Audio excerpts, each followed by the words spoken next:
Dobre, takže zvyšľapol som si na Lauberhorn. Je to taký fakt, že dosť do pohody vyhľadkový bod. Stále je to krásne vidno celý ten masív. Tu na túto dolinu, kde som bol včera, stade mám fotky. Kvantum vodopádov tam je. Toto dole je dedina, ktorá sa volá Wengen, mám dojem. Toto oproti Tulanovku, tak stade som išiel po traverze sem. A tento kopček tunák má 2500.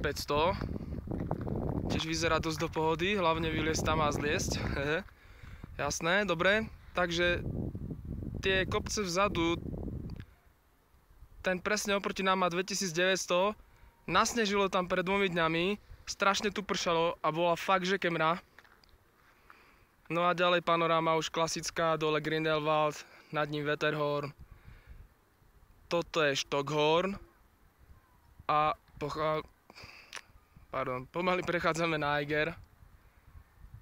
Zase klasický mních, jasné. Na ten som mal ísť, ale kvôli zlému počasiu som sa dohodol s horským zvodcom, že tam nejdeme.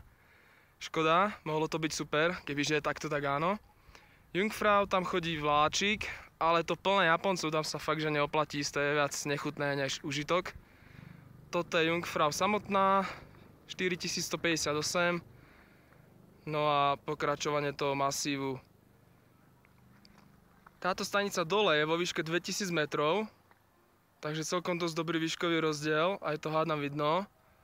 Ešte som chcel tunak tento kúsek, táto severná stena Eigera, nejaký týpek tunak zo Švajčiarska to dokázal vyliezť za 2 hodiny 48 minút, ak si dobre pamätám.